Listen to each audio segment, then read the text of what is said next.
Punto. Seguimos con este ensayo titulado ¿Qué edad tiene el hombre moderno sobre la Tierra? Tomando en consideración la Torá y la evidencia científica. Por Ross Elizanoda.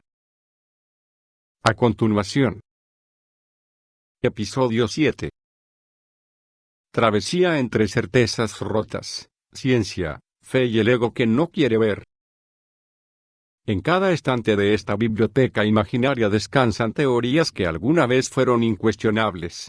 Algunas fueron defendidas con fervor religioso, otras con arrogancia científica. Todas comparten una misma fragilidad, la certeza que no se atreve a dudar. ¿Por qué aceptamos unas ideas y rechazamos otras? En este episodio abordaremos un tema que, para muchos, sigue siendo tabú. Basta con pronunciar la palabra creación para provocar una reacción automática de rechazo hacia cualquier teoría que la explore. En cambio, si decimos vida extraterrestre, el tabú se disuelve, aunque jamás se ha encontrado un solo organismo unicelular ni entre los procariotas, como bacterias y arqueas, ni entre los eucariotas, como protozoos, algunas algas y levaduras. Estas formas de vida, las más simples conocidas, están compuestas por una sola célula que contiene todo el material genético y las estructuras necesarias para llevar a cabo procesos metabólicos. Entonces, ¿cuál es la evidencia tangible que respalda la aceptación generalizada de la vida extraterrestre? Ninguna. Nos basamos, y digo nos basamos porque yo también la acepto, en la inmensidad del universo, que nos lleva a preguntarnos, ¿todo esto es solo para nosotros? La idea de que debe haber alguien más allá no es científica, sino poética. Curiosamente, textos consultivos como el Talmud, el Midrash y el Zohar no rechazan la posibilidad de vida extraterrestre, aunque parezca sorprendente. Más sobre esto en mi ensayo, ¿por qué acepto la existencia de un creador? Insisto, ¿por qué, entonces nos cerramos a ciertas teorías y nos abrimos a otras? La respuesta podría estar en un fenómeno psicológico conocido como disonancia cognitiva, del cual ya hemos hablado. Esta suele aplicarse a los demás, pero rara vez a nosotros mismos. Un ejemplo revelador lo encontramos a finales del siglo XIX, cuando el historiador noruego, Rasmus B. Anderson, publicó en 1874 su libro America, Not Discovered by Columbus. La obra fue recibida con fuerte oposición, se alegaba que la evidencia era limitada, que no probaba contacto prolongado con poblaciones indígenas, y que había falta de consenso sobre la ubicación exacta de Vinland, la tierra explorada por los vikingos. Hoy en día, sin embargo, el debate no gira en torno a si llegaron, sino a cuán lejos se extendió su exploración. La evidencia arqueológica en Lance, Aux Meadows, es tan contundente que la UNESCO la declaró Patrimonio de la Humanidad. Pero quizás el problema no fue la evidencia, sino la nacionalidad del autor. Anderson promovía la idea de que los vikingos llegaron a América antes que Colón, lo cual podía interpretarse como una reivindicación de la historia nórdica. Su visión cuestionaba la narrativa tradicional del descubrimiento de América, centrada en Colón, lo que generó resistencia entre quienes defendían una perspectiva eurocéntrica. Es posible que prejuicios y estereotipos hacia los logros de los pueblos nórdicos influyeran en la recepción de sus ideas. Algo similar ocurrió con Galileo Galilei, quien tuvo que retractarse ante la Inquisición por defender la teoría heliocéntrica de Copérnico. La Iglesia Católica consideraba que afirmar que la Tierra giraba alrededor del Sol contradecía la interpretación literal de las Escrituras y amenazaba su autoridad. Y no olvidemos la famosa frase, ¿quién dijo que algo más pesado que el aire podría volar? Popularizada por Lord Kelvin, esta afirmación fue refutada por el inventor rumano Traian Buia, quien logró hacer volar el primer avión autopropulsado más pesado que el aire. La biblioteca de las certezas rotas. Entonces, ¿cómo respondemos cuando se nos refuta una teoría, que ha sido aceptada y repetida mediáticamente una y otra vez, hasta convertirse en un dogma colectivo? La mayoría no la examina, ni la cuestiona. Simplemente la rechaza no por falta de evidencia, sino por exceso de conformismo. No se evalúa de forma imparcial, sino desde una postura preconcebida, revestida de autoridad científica, que en muchos casos no tiene nada que envidiar a la rigidez de la dogmática religiosa. La historia está repleta de ejemplos que ilustran esta paradoja. De hecho, podríamos llenar volúmenes enteros, una biblioteca entera, dedicada a la intolerancia compartida entre ciencia y religión, cuando ambas se aferran más a sus certezas que a su vocación de búsqueda. La corona de la creación. Génesis 1, 26-28. Entonces dijo Elohim, hagamos al hombre a nuestra imagen, conforme a nuestra semejanza, y ejerzan dominio sobre los peces del mar, sobre las aves de los cielos, sobre el ganado, sobre toda la tierra, y sobre todo reptil que repta sobre la tierra. Y creó Elohim al hombre a su imagen, a imagen de Elohim lo creó, macho y hembra los creó. Luego Elohim los bendijo, y les dijo Elohim, fructifiquen y multiplíquense, llenen la tierra y sojuzguenla, dominen sobre los peces del mar y las aves de los cielos y sobre todo ser vivo que se mueve sobre la tierra. Antes de sumergirnos en el texto bíblico, conviene hacer una pausa y observar cómo ha evolucionado el pensamiento humano respecto al origen de la vida. Algunos llaman a este proceso una revolución científica. Yo prefiero llamarlo un cambio de lentes, porque más que descubrir nuevas verdades, muchas veces simplemente cambiamos la forma en que las miramos y en ese cambio, dejamos fuera detalles esenciales. Teorías que precedieron a Darwin. 1. Creacionismo religioso. Origen, tradición judeo-cristiana, basada en el relato del Génesis. Principio, todas las especies fueron creadas por Dios en su forma actual, sin cambios ni evolución. Impacto, dominó el pensamiento occidental durante siglos, frenando el desarrollo de explicaciones naturalistas. Reflexión, acepto que toda imposición de ideas, incluso si son verdaderas, pierde fuerza cuando se niega el derecho a la réplica. No se trata solo de lo demostrable, sino de cómo se expone. La verdad impuesta se convierte en dogma, la verdad dialogada, en sabiduría. 2. La gran cadena del ser, Scala Naturae. Origen, filosofía aristotélica, retomada en la Edad Media. Principio, todo lo existente se organiza jerárquicamente, desde lo inanimado hasta Dios, según su grado de perfección. Jerarquía, Dios en la cúspide, seguido por ángeles, humanos, animales, plantas y minerales. Influencia, esta visión moldeó la cosmovisión medieval, reforzando la idea de un orden inmutable donde cada ser ocupa un lugar fijo. 3. Generación espontánea, propuesta por Aristóteles. Principio, la vida puede surgir de materia no viva bajo ciertas condiciones. Ejemplo: insectos naciendo de lodo. Refutada, Louis Pasteur la desacreditó en el siglo XIX, demostrando que la vida no surge espontáneamente en condiciones controladas. 4. Transmutación de especies, Lamarckismo. Propuesto por Jean-Baptiste Lamarck. Principio, los organismos cambian gradualmente para adaptarse al ambiente, y esos cambios se heredan. Ejemplo clásico: el cuello largo de la jirafa como resultado del esfuerzo por alcanzar hojas altas. 5. Catastrofismo. Propuesto por Georges Cuvier, zoólogo y paleontólogo francés, considerado padre de la anatomía comparada. Principio, la Tierra ha sido moldeada por catástrofes naturales, inundaciones, terremotos, que causaron extinciones masivas. Visión de especies, las especies eran fijas, tras cada catástrofe, Dios creaba nuevas formas. Darwin y la selección natural.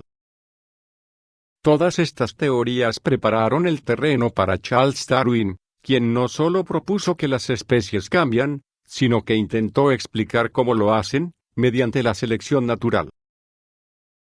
¿Qué es una selección natural?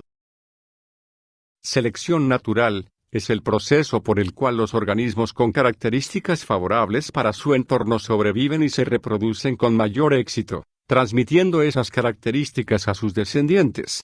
Es una teoría elegante, sí, pero en la práctica, vemos casos que parecen contradecirla. Por eso, retomo aquí una reflexión de un ensayo anterior. ¿Puede la especulación científica darnos respuestas a todo lo que existe? Adaptado a este contexto, la pregunta sigue vigente. ¿Problemas con el Cámbrico? ¿Casualidad o causalidad? La llamada explosión cámbrica o radiación evolutiva del Cámbrico representa uno de los enigmas más fascinantes de la historia de la vida. Se trata de la aparición repentina, en términos geológicos, y la rápida diversificación de organismos multicelulares complejos, ocurrida hace aproximadamente 542 a 530 millones de años. Desde que escuché sobre este periodo, algo se agitó en mí. ¿Cómo se formaron las primeras células? ¿Qué mecanismo impulsó su aparición, si antes no existían o estaban separadas de los componentes actuales, como afirma la ciencia? Y una vez formadas, ¿qué las llevó a asociarse de manera precisa y compleja para constituir individuos con sistemas internos funcionales, como los que aparecen en ese periodo? ¿La evolución como dogma? Algunos autores afirman que la teoría de la evolución está probada por los datos paleontológicos. Pero, ¿es esto exacto? En ciencia, no existen criterios positivos de prueba. Siempre es posible hallar nuevas interpretaciones que expliquen los hechos desde otro marco teórico. Los datos no prueban una teoría, la corroboran, si son compatibles con ella. La explosión cámbrica sigue siendo un misterio. La ciencia especula sobre los procesos que la originaron, pero aún no hay consenso, y surgen preguntas inevitables. ¿Cómo es posible que se den saltos evolutivos repentinos, sin un patrón gradual previo? ¿No contradice esto la evolución progresiva de formas semejantes? ¿Puede un proceso inconsciente, sin dirección ni propósito, generar planes corporales, códigos genéticos y órganos complejos? ¿No es acaso creer en casualidades perfectas una forma de milagro materialista? ¿No se parece esto a lanzar un bloque de mármol de Carrara desde el Burj Khalifa, y que, al estrellarse, se forme espontáneamente la estatua de Moisés de Miguel Ángel? ¿Accidentes que diseñan? Mi intención no es desacreditar, sino invitar a pensar. No podemos aceptar todo solo porque la mayoría lo hace, especialmente cuando se otorga más credibilidad al azar que a la lógica, para no cuestionar el dogma evolutivo. Consideremos este comentario de Philippe Olliger, científico reconocido por crear una enzima sintética con posibles aplicaciones. Nuestro trabajo sugiere que, en principio, hay un número de posibles alternativas a las moléculas de la naturaleza que proporcionan los procesos catalíticos necesarios para la vida. La selección de la vida de A, R, N y A, D, N, pudo simplemente ser un accidente de la química de la prehistoria. ¿Qué accidente más fantástico? Insisto, es como lanzar un plato de porcelana desde el piso 20 y que, al estrellarse contra el pavimento, se forme una taza perfectamente moldeada para tomar el té. Ciencia y misterio, voces que convergen. No todos los científicos se aferran al azar como única explicación. Escuchemos a Albert Einstein. Intente penetrar con nuestros medios limitados a los secretos de la naturaleza y encontrará que, detrás de todas las concatenaciones perceptibles, queda algo sutil, intangible e inexplicable. La veneración a esta fuerza que está más allá de lo que podemos comprender es mi religión. En ese sentido soy, de hecho, religioso. Einstein, citado en The Diary of a Cosmopolitan, 1971, de H.G. Kessler. Recordemos que en el Cámbrico surgieron espontáneamente ojos compuestos, intestinos, antenas, apéndices articulados y sistemas centrales que coordinaban todo ello. Entonces, la pregunta se impone: ¿cómo fue esto posible? ¿Producto de una serie de casualidades que generaron causalidades? ¿Sin dirección, sin programa, solo azar? La improbabilidad matemática. El Dr. Frank Salisbury, de la Universidad Estatal de Utah, calculó que la aparición espontánea de una molécula básica de ADN tiene una probabilidad tan ínfima que puede considerarse una imposibilidad matemática. Salisbury no tiene vinculación religiosa. Su conclusión es lógica: la complejidad y precisión de las reacciones químicas necesarias para formar una molécula de ADN son abismales. ¿Puede esto ser fruto de un proceso sin supervisión, sin propósito, sin inteligencia? La paradoja de la reproducción, ¿coincidencia o diseño? La especulación sobre la evolución de organismos inferiores me ha llevado a formular preguntas que, hasta ahora, no han recibido respuestas satisfactorias. Según las teorías evolucionistas, los organismos se fueron reproduciendo mientras se volvían más complejos. Pero en algún punto, ciertas especies desarrollaron células reproductivas que requerían la fertilización por parte de células complementarias del sexo opuesto. Para que la descendencia tuviera el número correcto de cromosomas, ambos progenitores debían pasar por un proceso llamado meiosis, que reduce a la mitad el número cromosómico habitual. Así se evita un exceso genético en la nueva generación. Este proceso es extraordinariamente preciso. Y sin embargo, en el contexto de la explosión cámbrica, no se han hallado organismos anteriores que evidencien una evolución gradual que conduzca a las nuevas especies de ese periodo. Entonces, la pregunta se impone: ¿cómo se las arregló cada primera madre para reproducirse con un primer padre plenamente desarrollado? ¿Cómo lograron, de manera simultánea, reducir a la mitad el número de cromosomas en sus células reproductoras respectivas, para tener descendientes sanos con características de ambos? Si estos mecanismos genéticos surgieron poco a poco, ¿cómo sobrevivieron los individuos en los momentos intermedios, cuando la formación era aún parcial? Dejo estas preguntas para la reflexión. Epílogo: el susurro de lo no dicho. Y sin embargo, en el cruce entre cromosomas y conciencia, entre la meiosis y el misterio, algo permanece intacto, una pregunta que no se disuelve en fórmulas, una sincronía que no se explica por azar. Porque si hubo un primer padre y una primera madre, ¿quién les enseñó a encontrarse? ¿Quién les susurró que la mitad de sí bastaba para engendrar el todo?